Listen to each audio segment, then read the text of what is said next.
This fall, the big project we want to tackle in our house is replacing all the kitchen cabinets. Now I've got the wide angle lens on the camera, so things are looking a bit distorted, but it was the only way I could fit the whole kitchen into the picture. It's not a big room, 8.5 feet wide, and the kitchen part is 9.5 feet long, and then there's a dining nook at the end. It's a galley kitchen. It's always going to be a galley kitchen. No walls are coming down. They're bearing walls on either side. They are full of utilities and ductwork, and regardless, we are just replacing the kitchen cabinets. The house is from 1984. I've been here since 1998. I wouldn't be surprised if the kitchen is original. I mean, we've never done anything with it. And so yeah, it's the typical old kitchen where it's all doors on the bottom, doors on the top, and we're gonna replace it all with drawers on the bottom and doors on the top. So here's the thing, I still have a day job. Woodworking is my hobby. I do it at nighttime and on weekends, in between my other family responsibilities. So, I would love to just build a kitchen from scratch. I think that would be fun and challenging, but it would probably take me, 6 to 12 months. Maybe not, but still.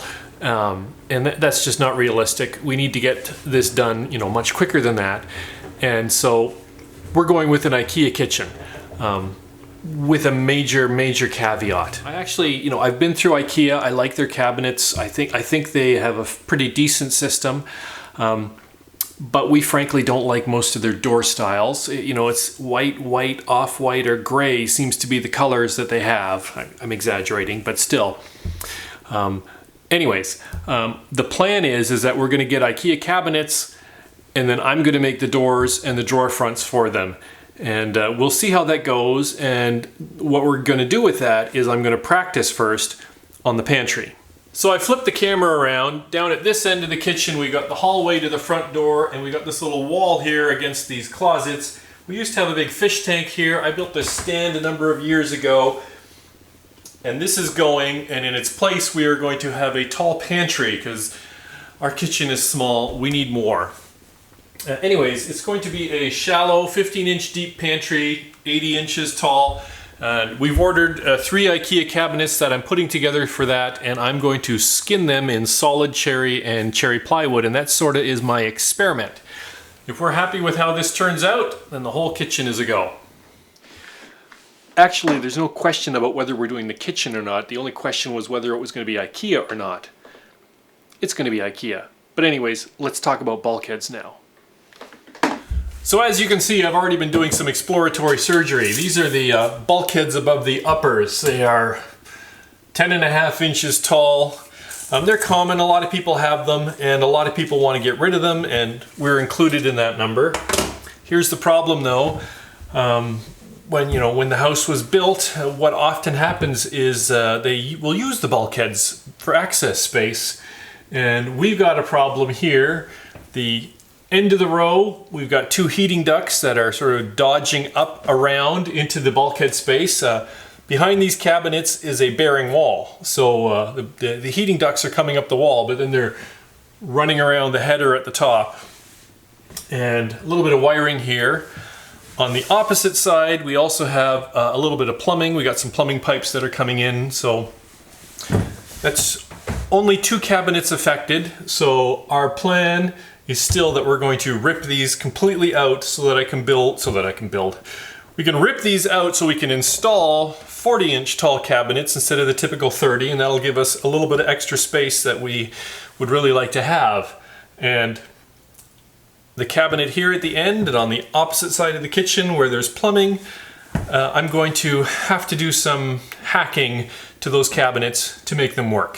What'll happen is you'll open the door and there'll just be a little boxed in spot at the back of the cabinet, and I'll have to probably come up with a different way of supporting it because these Ikea cabinets all use that metal rail at the top. I'm getting way too long-winded here. Let's just skip ahead now. So here's the challenge. The challenge is, how am I getting these down without totally destroying the walls and the ceiling? That's going to be my challenge today. And my main thought is I will be taking a utility knife and I will be scoring along the edges, and then I'll come through with the Sawzall and cut away and hope.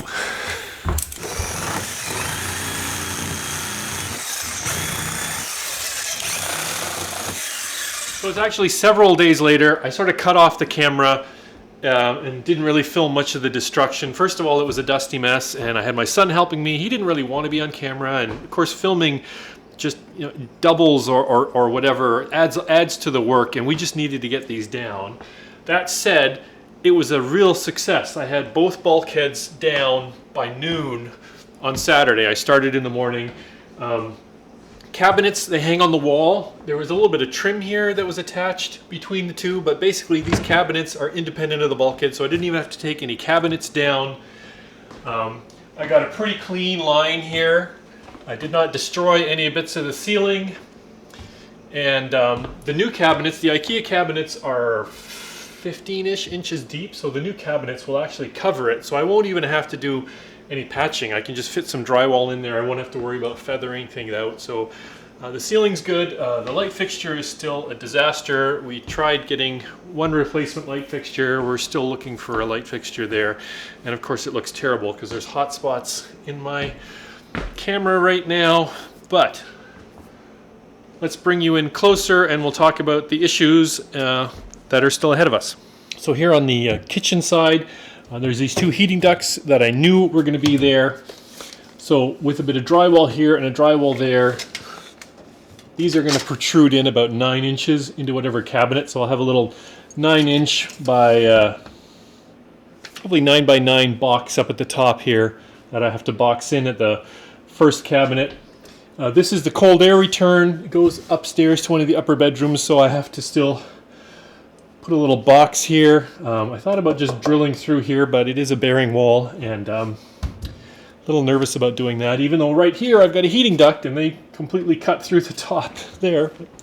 I had a bit of wiring here that was coming through, but I was able to pull that back and then rethread that up here just sort of by cutting the corner. Same on the other side. So I flipped the camera around now. This is on the fridge and stove side of the wall. Also, I had a bit of plumbing. Have a little bit of plumbing here. There's 1, 2, 3 drain lines. There's 2 bathrooms above this kitchen, so there's a lot of plumbing up here. So there's 3 drain lines that come down into one here in the wall. So the supply line, the copper, has to duck down and get over and then back up.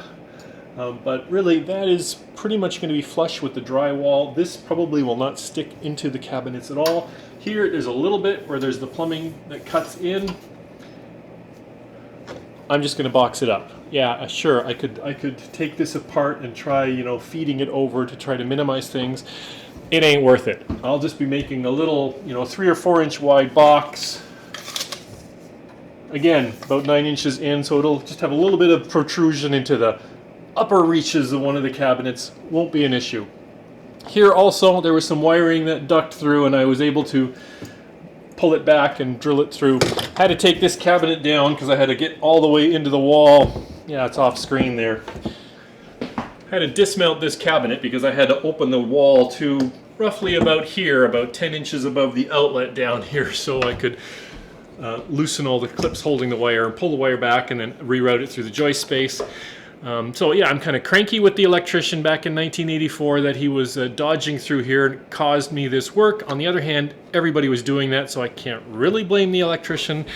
And I'm very grateful that they left, just enough slack that I could pull these back and reroute them, and because otherwise I would have been like ripping into the ceiling of the next room to try to disconnect this wire all the way back and attach more. And I am rambling way too much here.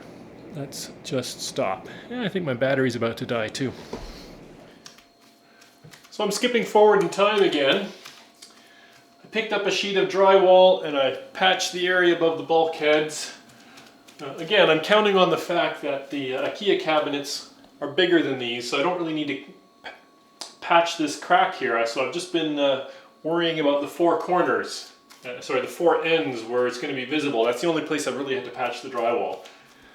To sum up, the actual removal of these bulkheads, that was maybe half the amount of work that I thought it was going to be. It was really not that hard at all to rip them down.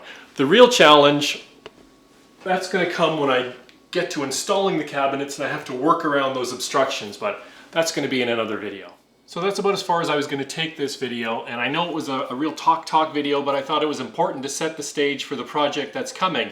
And as you can see behind me, the pantry turned out great, so obviously we're pressing ahead. And in fact, there's already 72 IKEA boxes down in my basement. On the inside, this is just a regular old white IKEA cabinet. In fact, it is 3 IKEA cabinets stacked up. These are the doors that I made. They're on IKEA hardware. The drawer fronts I also made, and in the next video I'm going to show how I installed those. And speaking of the next video, I want to thank everybody who stuck this one out right to the end. Big welcome to all my new Patreon supporters, and as always, check out the video description below and you can find links to my Instagram, my Facebook, my website, and all that sort of stuff, and we'll see you on the next video.